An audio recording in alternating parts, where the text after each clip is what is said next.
Many of us, most of us, are someone that rely on someone heavily for financial support, or vice versa. We have someone that relies on us for financial support. This may be your mother, your father, your kids, your loved one, your spouse, anyone that you care and love. But what happens to these people when we pass away? Who takes care of them if there is anyone to take care of them after you're gone? What becomes of the people we care about when we're no longer around to take care of them?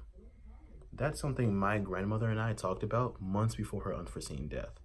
Now, like most grandmothers, my grandmother did care and love for her family, but one of her major regrets is that she didn't have anything she could leave behind. Nothing positive, at least. No money, no wealth, no land, no property, nothing at all. Well, I'll take that back. There was something she did leave behind, but it was something we were not prepared for, and that was financial chaos. You see, most of you may not realize this, but unless you are financially prepared, you cannot afford to die. And I mean that in more ways than one. Now, I get it, that all sounds really weird and hard to understand, but trust me, I am going to get to all that. I'm going to break it down for you. Now, all of the issues that are caused by our untimely death are things that could be mitigated, if not fully preventable, mind you, if we were prepared for it. Now, we all know what life insurance is, but we take it for granted because we don't realize how powerful it really is in solving a lot of the problems that death brings.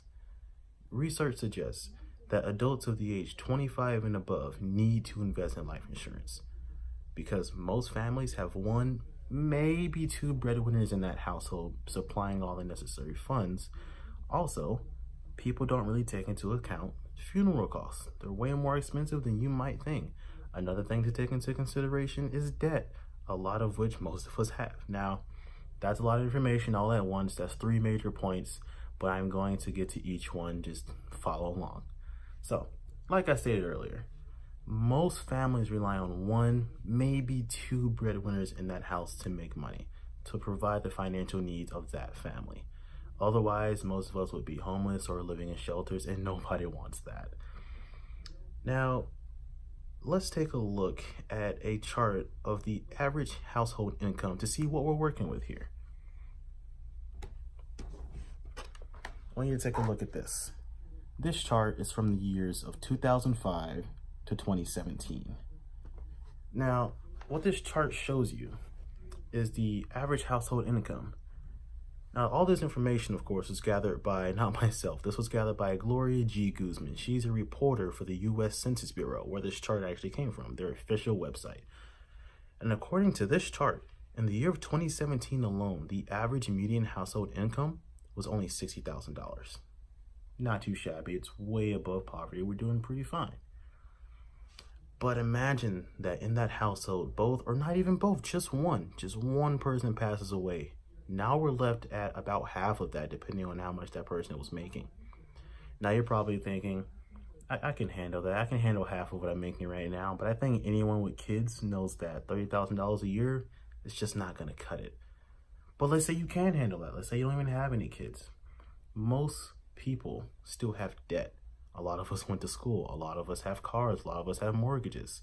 According to the Federal Reserve's official website, the average debt in each American household is about $130,000.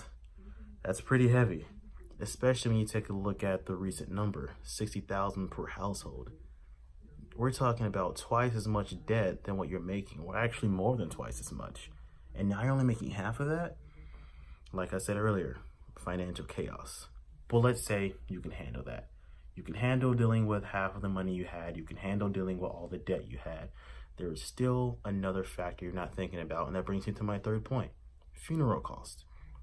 Now, according to the NFDA's official website, NFDA being the National Funeral Directors Association, in the year of 2016 alone, the average cost to a funeral, this is talking about burial, this is talking about viewing the body, just a funeral service in general, just that is $7,000 on average. Now I want you to stop and ask yourself, do I have $7,000 lying around in case I die? Most of us probably don't. Well, maybe I don't have it, but do I know someone with $7,000 that'll help me out if I pass away? Probably not. So what does that mean? That means your family is going to have to probably work extra jobs, throw together a fundraiser or GoFundMe. I see those online all the time, just to scrape the money together to bury you. But that means in the meantime, you're sitting in a morgue.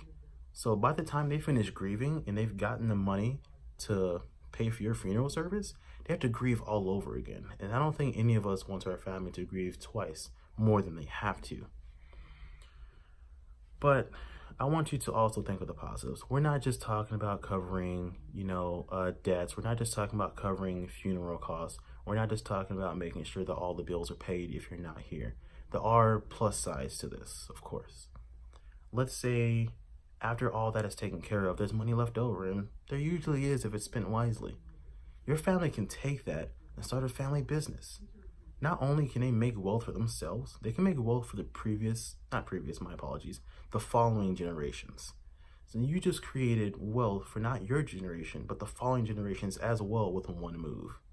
But let's say you don't want to do that. They can just use the money to send the kids to college. You just made sure that your kids are successful. Maybe they can start their own businesses with one move, which was investing in life insurance.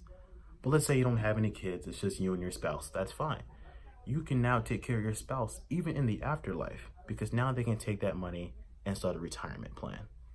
Not too shabby. So ideally, we'd hope that our families would be okay if we were to pass away, but most of us don't really think about that at all.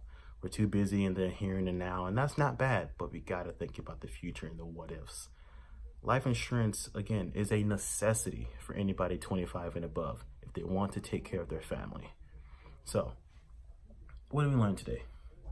On top of funeral costs, credit card debt, mortgages, car loans, sending the kids to school, and above all, making sure your family is financially secure when you're gone, we've learned that life insurance is not only a need, but it should be pretty much required if you actually care and love of your family. Now, again, I don't want anyone to make the same regrets that my grandmother made. I don't want anyone to not be able to take care of their family when they're gone. Do not make the same mistake she made. She regretted that all the way to the grave. Make sure that you can take care of your family, not only in life, but in death as well.